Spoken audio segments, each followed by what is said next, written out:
Hello everyone. Today we are going to talk about outcome-based education. So, as you all know, OBE or outcome-based education is very important in today's time, as most of the universities are focusing on outcome-based education these days. In older days, the education system was centered around a teacher, but nowadays the education system is centered around a student. So basically, we are focusing on learning. In outcome-based education, we are focusing in learning.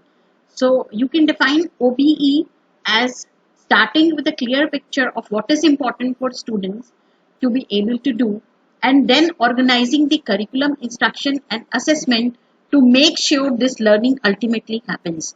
So when what we are focusing on OBE is that first we are going to decide what a student has to learn, and then the whole curriculum, the instruction and the assessment will be designed around this learning, which is ultimately going to happen. So in short, you can say OBE, it formulates the content around activities that leads to specific outcomes. So it directly deals with increasing the proficiency of a particular skill, knowledge or behavior of the student. So see, we are going to focus on increasing the particular skill, knowledge or behavior of the student.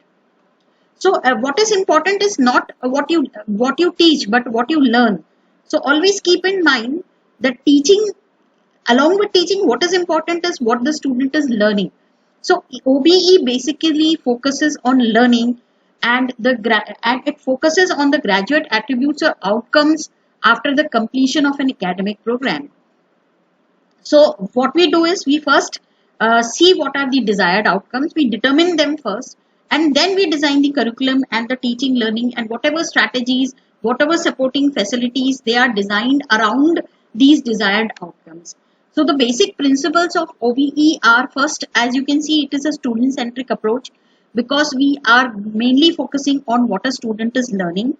So, and second thing is clarity in focus. A learning outcome has to be made obvious to the learner. That means to the learner also, there is a clarity of what the learner is going to learn, because at the onset of the syllabus, we are going to tell the student that what will be the outcome of this particular course. So outcome based model works on bringing out the specific outcomes from the learners. Third point is it is design down, deliver up strategy. Means the curriculum has to be designed with a clear definition outlining the expected outcomes. So everything is centered around the outcomes.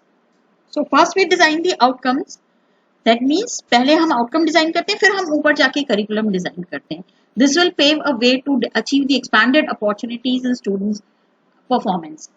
Then exceeding expectations. Now every teacher has to keep in mind that all students can deliver the highest level of performance, and the kickstart needed is to make them believe and encourage.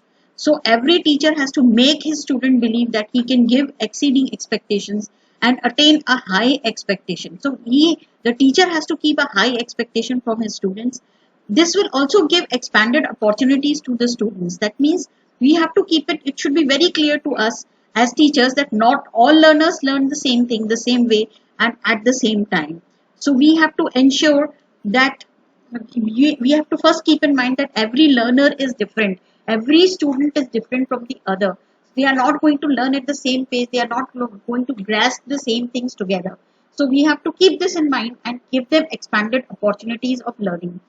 Secondly, when we talk about OBE, you will see that OBE expects its students to perform challenging tasks. Like now, we are going to expect that the student is able to write project proposal, complete projects, analyze case studies, give presentations, show their abilities to think, ask questions, and do research. You should be able to plan, think, and work in groups.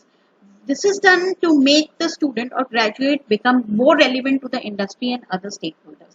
So now we are focusing on making the students industry ready, so that we are catering to the stakeholders, which is the industry. So learning outcomes, you will see they are an essential part of any course outline. तो कोई भी हम course बनाते हैं तो उसके learning outcome हम कैसे बनाते हैं?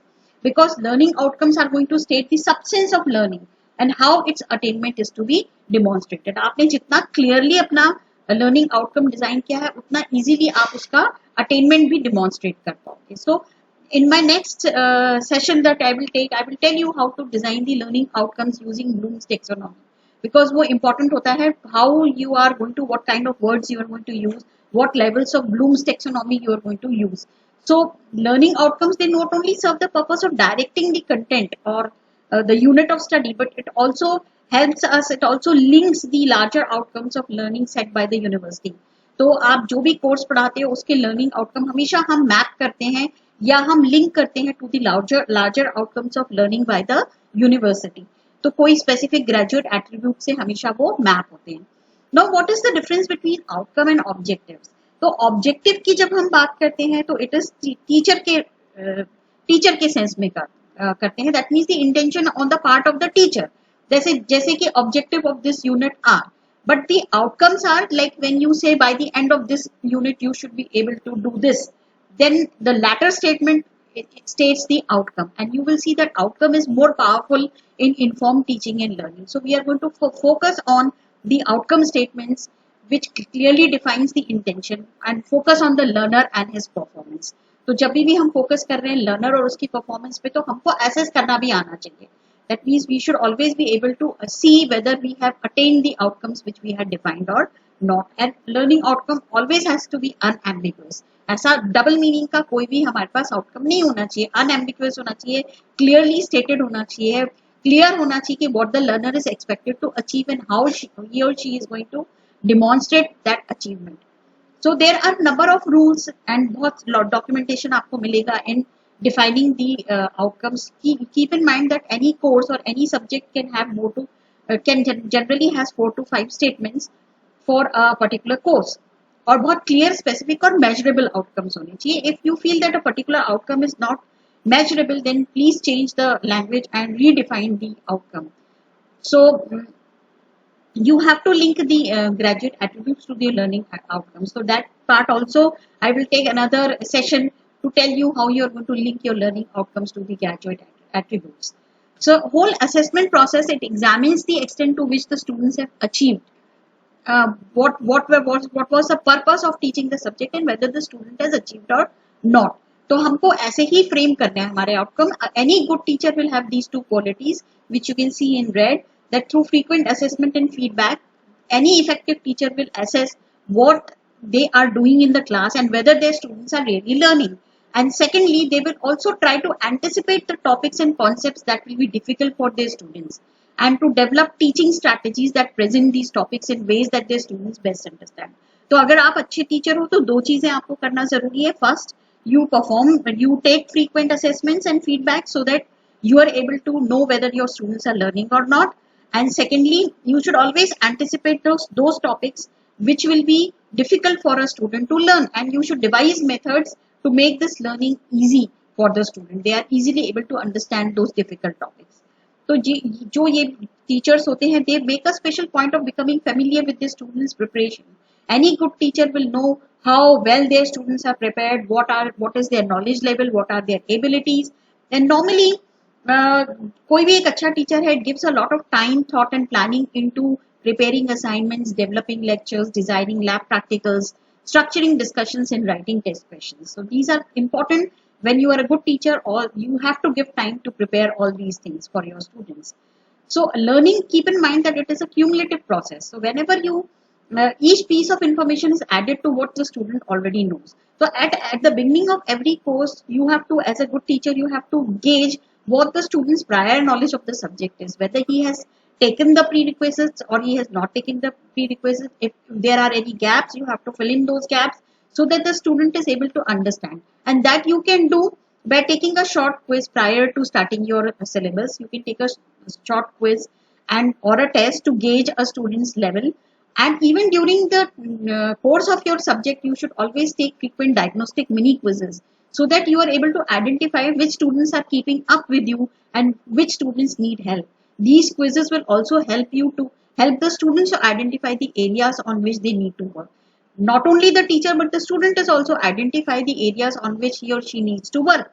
You will see that most undergraduate programs, the students are coming from having a range of academic capabilities, interests and skills.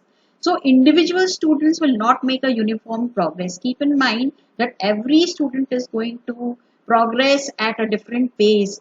And as a good teacher, you should always have various methods to assess individual students, because every student is going to learn at a different pace. तो हमारे को इसके लिए बहुत सारे frequent short in term in class assignments, quizzes you should always take. Ask students for their questions, and you should always ask them. You should not never say do you have any questions, because that means you're not encouraging them to ask questions. Instead, always ask what questions do you have. That will encourage your students to ask questions from you. So these things are important. Ask your students to write down 3 to 4 key points that you have dealt with in that today's class, and associate it with some real world problem, so that they are able to correlate whatever they learn in class along with the practically what they are going to see. So this will help you to evaluate how well your students are grasping the material, and you can respond to their queries accordingly. So what are the assessment methods? So when we have been continuously talking about assessment. So what are assessment methods or strategies? So you will see that the assessment methods or tools, they are divided into two types. You have direct methods of assessment and indirect. Direct may we talk about exams, assignments, projects, tutorials, labs and presentations. And indirect assessment methods, normally we talk about rubrics, we talk about alumni survey, employer survey and course end survey. Course and सर्वे हम course के and में करते हैं, लेकिन alumni सर्वे और employer सर्वे हम normally pass out होने के 2-3 साल बाद करते हैं. Another important thing is we talk about assessment, we talk about evaluation interchangeably.